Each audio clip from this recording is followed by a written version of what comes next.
Hey y'all, it's Mayo, and allow me to start by saying that this isn't the best idea of a way to explain labeling for Diffsinger because I am, just as an example, labeling something you should not put in Diffsinger, which is an utahu render of the foco.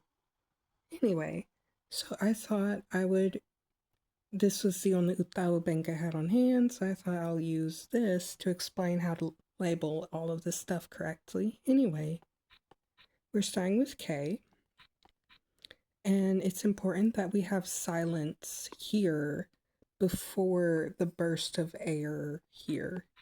We need silence for this one.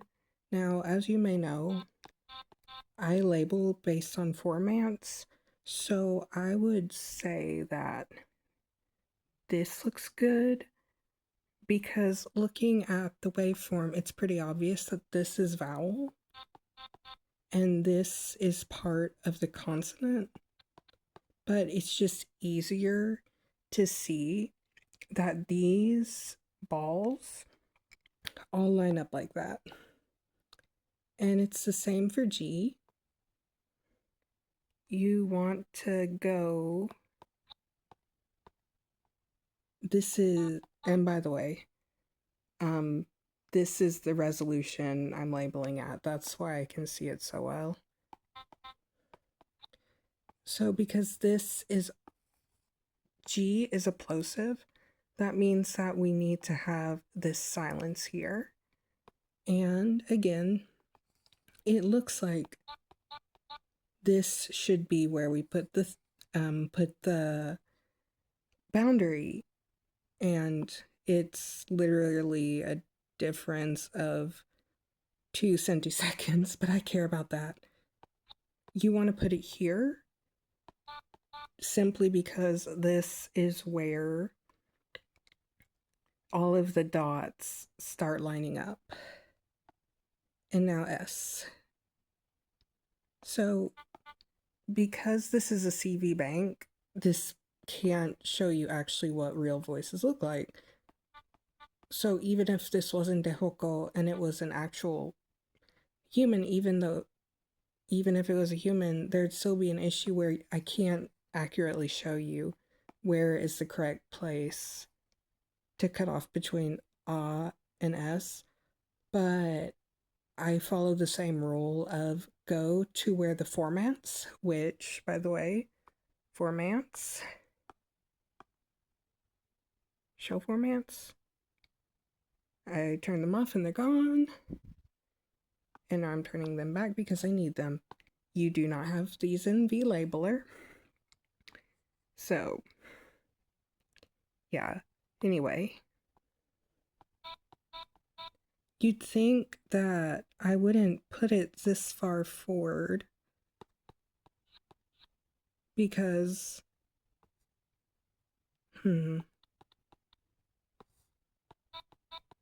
yeah. Yeah, I think here would be the right place. Yeah, because there's just this amount where the formants look like they could be either or. So I think here is safe because I can't hear any of the s. And now we're at Z, which is oddly, if you're working with real Japanese data, isn't Z, it's Z. It's a voiced affricate, I think. I could hear, yeah. So for this one, the formants don't really line up correctly until here. But yeah, I'd put it,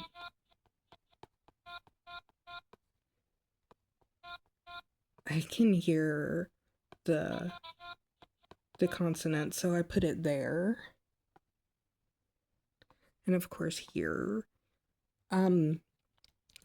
Because this is CV, you can't actually see this annoying thing that happens where if you can't tell where the vowel ends, like it'll have squigglies here coming out. And but this is just more in general. This is all of the Japanese consonants, except for which is actually a vowel, but I wasn't thinking about that, and it wouldn't be useful given this is a CV pimp anyway. I can hear the consonant still. That's better.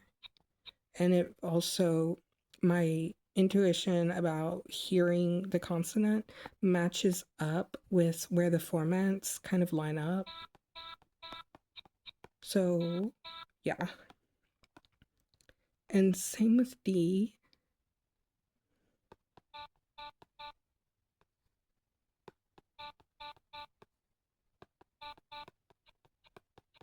Yeah. So you can see if this were a human voice and it looked like this, I think I would might put it here if I understood that there was a bit of reverb. But yeah, if you don't really have to be that twee about it, because I was talking about such a small amount of distance, the number doesn't even show up in the box. As long as you have this blank here, good. And then nah. So this one is really cheating because it's CV, because like that's not how a voice does. And there's a really good like question, like exactly where do you put this? But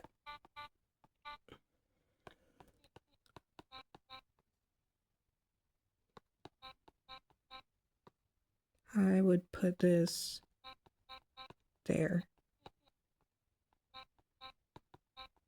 Yeah, I'd put that there because my ears say to put it there, but also you can see that the formants aren't exactly lined up. Yeah. Yeah. You don't need to be that exact. Either of those would work. And with H is really hard. Okay.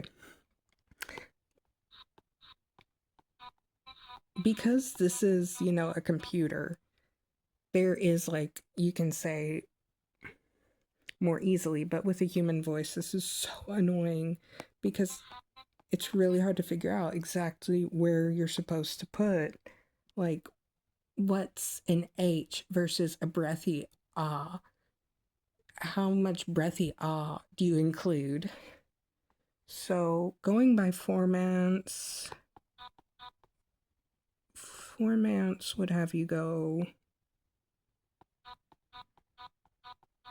yeah. I think maybe the waveform makes it look like it should be, yeah, the waveform makes it look like it should be there.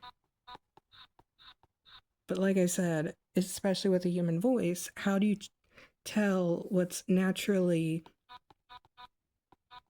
an ah? So this one is just, I'm going to tell you, it's annoying, and it really comes up to discretion. But at the same time, what I'm laboring over and being like, oh, am I doing it wrong? Is 2 centiseconds. Decisecond, centisecond, millisecond. Okay, now B, this one is a little silly, just because she doesn't really say B well.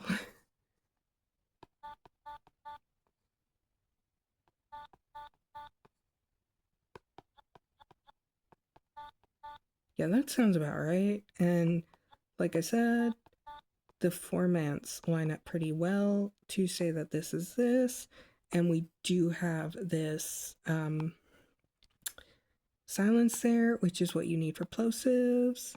And then here's P. And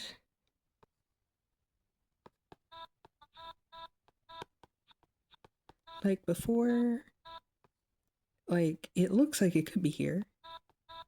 And because this is difficult, of course it's there. But I would say you really want to care about the formants.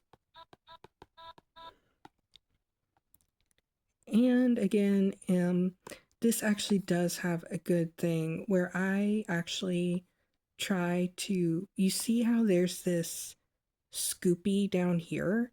That actually is present in human voices. And I see this is like the M, and it's more um, defined in human voices, the swoopy, but I put the boundary right at the start of the swoopy in the formants. And I am a little more conservative about um, these biblionasals, and I will push these farther out than I likely need to, but at the same time, this is how much difference I am worrying about and fretting over. And here, this is a really bad example. I don't know why it's oded like this, but these are so annoying. Y is so annoying. But yeah, for Y, it's the same. You just go out.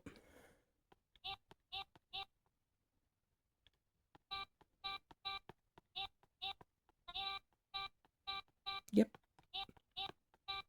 You just go and this is also confusing why it's like this.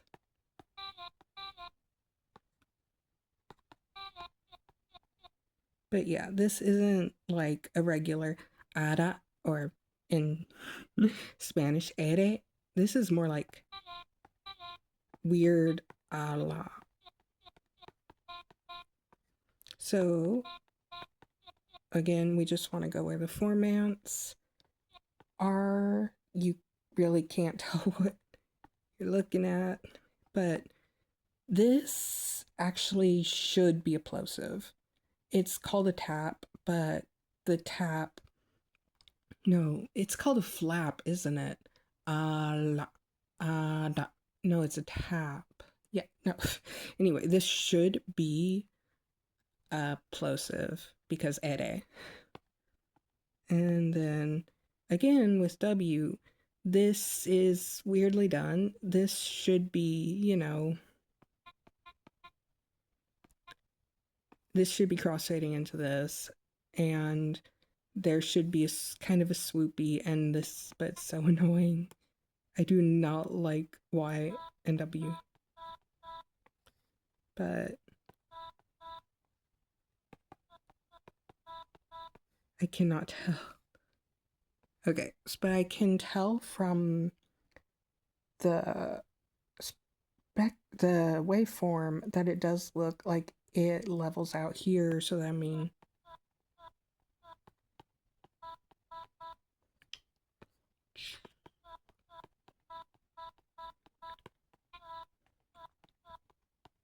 yep. So that should be good. But like I said, this should be swoopy and awkward. But I think my entire thing is that this should have this boundary should be the start of like that consonant for sure. And so this should be the start of that consonant for sure. So this shouldn't have any W in it. You know what I mean? Anyway. And then, yay. But there's more that you don't really need to be more of because it's all more of the same thing. But it is the palatalized consonants. So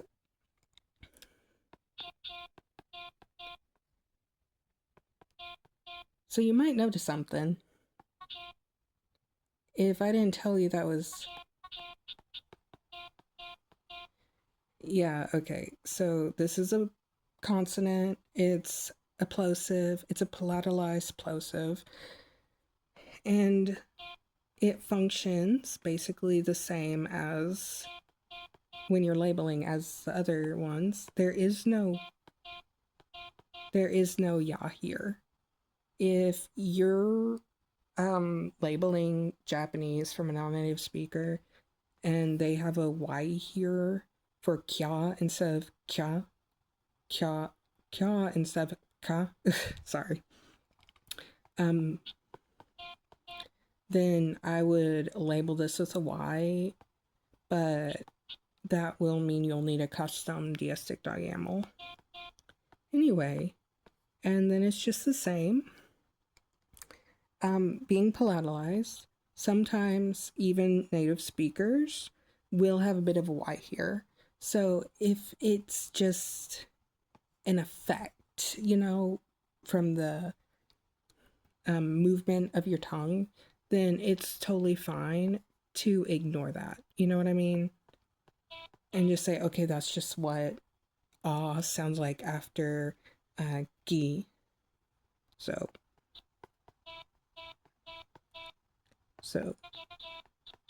that,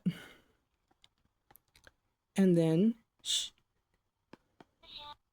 is just like s. Yep. And we'll just go to where the formants line up.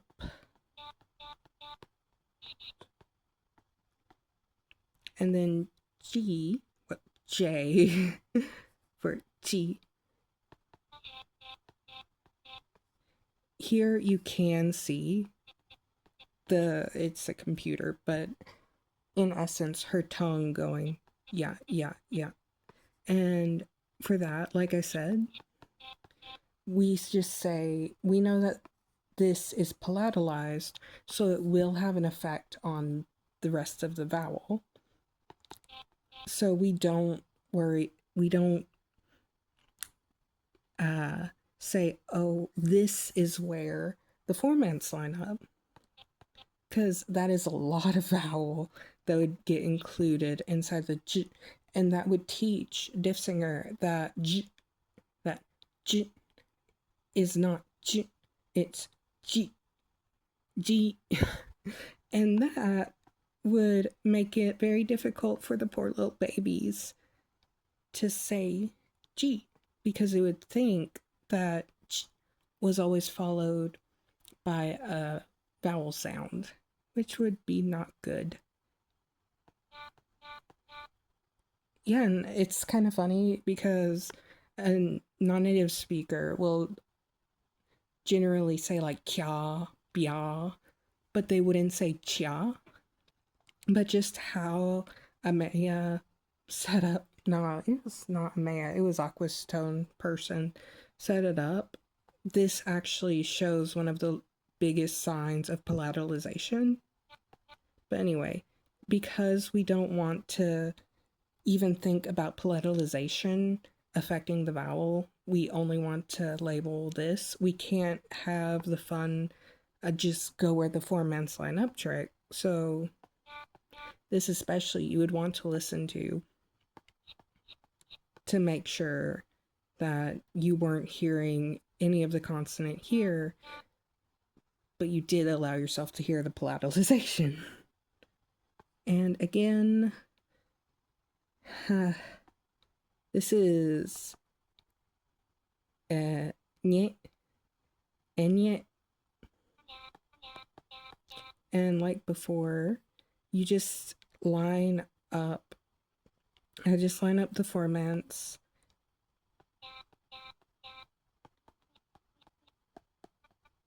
Yeah, line up the formants. So this little, with the nasals, this little, you know, wee.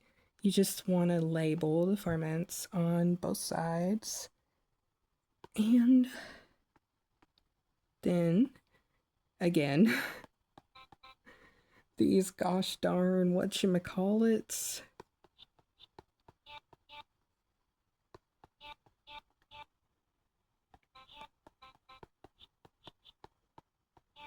Yeah, those gosh darn whatchamacallits. H, and H is palatalized friend. And like I said, you can hear you can hear the palatalization, the tongue moving, even though this is a computer, the tongue moving. But because it isn't this devoiced sound, we do not want this voiced ya. Well, not even ya, but we do not want that to be included in this. This will cause problems if you include this in this just because the formants don't line up. And then, yeah. And this one is she pronounces B the way that Latinos pronounce B, because it's like the. That's not how Japanese people tend to pronounce it, but it's a form of that.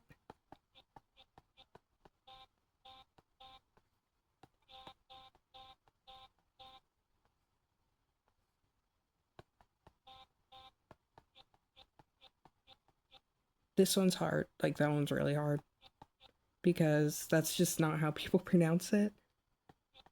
Because look how long this V sound is when it's supposed to be a B. But you can hear it's the palatalization is affecting it. But you don't hear any of the I can't remember what the word for it was. But yeah, you can't hear any of the V. You can hear the V here, and you don't really hear that Y sound. But yeah. So again, this one, the formants were a little confusing because it's palatalized. But so this one I really had to use my ears for. But yeah, this is easy. That's how we pronounce P. Wait. Ba. No. Ba. Yeah. Close enough. And like I said, you can hear the palatalization affecting the vowel. But it's when things are voiced, it's less important to keep things good. But when things are unvoiced, you want to be more careful. And again, here's now I can't show you because this is not VCV and it's not a person. But if it was a person, I would show you how when you have a palatalized consonant in Japanese singing, your tongue goes up to the correct position before the consonant even starts. But this is CV, so we're just gonna say yeah. We're gonna remember where this little swoopy, we want to put it on both sides of the little swoopy. And even though that this is basically why, because it's because you're going to make that noise, because the palatalization happens at the back of your mouth with your tongue, like anya. But with a palatalized M, the M itself happens with your lips. Your tongue is not involved. So you say ma, but you also say aya. So yeah. You're going to get both on this side where you can't see it because it's a CV, and on this side because your tongue and your mouth and your lips are moving independently of each other. Yeah. Yeah. You can't really hear it on this side. This is a kind of thing where you need the spectrograms and formants to hear anything. And oh, right. Why? Okay.